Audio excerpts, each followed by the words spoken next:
want to welcome everyone to this interview with Dr. Insurance Center. We're going to be talking with Alan Daniel and with Dr. Joseph Conroy. Uh, there's an interesting story that comes from Dr. Conroy's experience with Alan and the insurance that he got for disability and how that's turned out. So maybe we could just start, if we could, Dr. Conroy, with how you happened to come into contact with Alan and what it was that you were trying to set up at that point in time. Yes. I met Dr. Alan Daniels when I started practicing neurosurgery. I wanted to make sure that that my family would be covered in case I became disabled.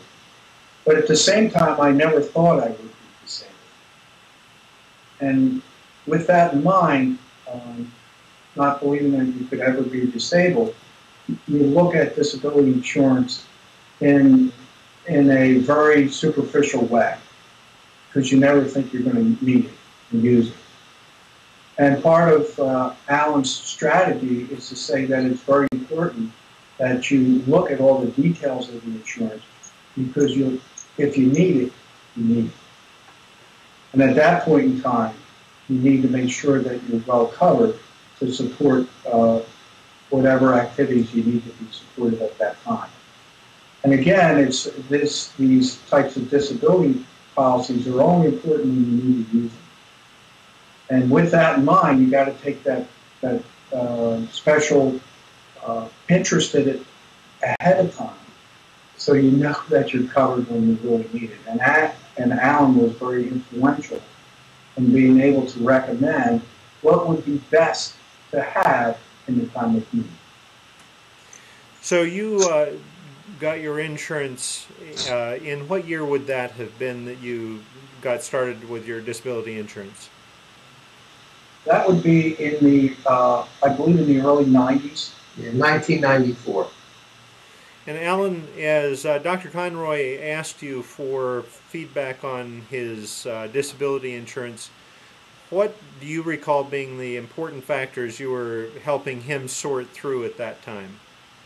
Well, we started with the engine of the contract, covering him in his specialty, which is the most important factor, to make sure if he's ever deemed disabled and he can't perform the duties of his neurosurgery on a daily basis, he would be covered, period. And fortunately for Joe, he's going to be here a long time, but he has a situation that precludes him from performing the surgery side, which is very stressful, and so forth and so on. So he's well covered, he's happy, and outside of that, we educated him, as well as many other docs, on the options available to help enhance the contract and keep it in line with inflation and things of that nature. So moving forward, Dr. Conroy, as you look at your experience, you had the insurance in place, which you can't go back and put in place, so fortunately you did have insurance in place. As it came, your situation changed. Apparently you came to the point you needed to call upon that insurance. Can you describe how that came to be and what that experience was like and what having the insurance felt like in the middle of all of that? Yes. One of the biggest things is as you spend so much time getting to the point in your life where you can practice what you want to do, there's a lot of effort behind that. And at the time when you realize, after all that effort that you took to reach the point in your life, that all this is going to be taken away in a very rapid fashion. So there's a lot of turmoil in how you're looking at both your future and also what's happening to you at the present time. And part of the nice thing about having a great insurance policy, you can take away a lot of that financial turmoil that becomes a significant part of that. And then you just have to focus on the other parts of your life that will change. How long have you been needing to call upon your disability insurance at this point? almost 10 years.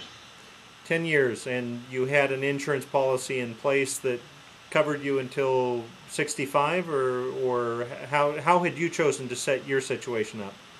Well, Alan, again, being very thoughtful and having understanding that life doesn't stop at 65, and he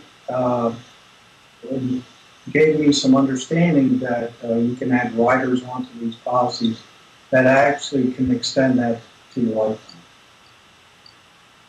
So you're secure at this point, regardless of your ability to work, because of what you did back 15 plus years ago. Correct, and to the point where I'm secured until I'm not alive anymore. So it's not limited to 65. As you look back at that point in time and think about the choices you almost made or might have made compared to what you did choose, someone who's in the process of getting their own disability situation set up, what kind of advice would you give, or what things did you almost do wrong that as you look back you're grateful you didn't? Okay. Well, I did have a policy before this, and the policy did not have all the specialty specific work for each, and that was a very important thing for me, as I understand right now. I also knew, and I understand now, that it's important to make sure that that you're fully covered, that it is specialty specific, because again, you spend your lifetime reaching a point, and all of a sudden your life's going to change, and you'll be forced to do something that you spent your lifetime trying to reach.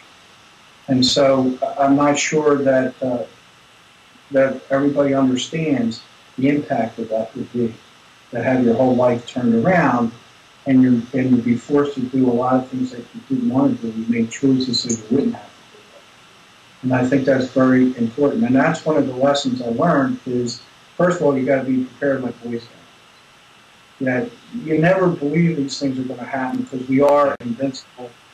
We're never going to have anything happen to us because we know better. We can foresee these things. But one of the things you can't foresee it. And when it happens, it happens. It happens very acutely. And unless you're set up for it, there's no way that you can regroup yourself and go on in the same financial way that you had prior to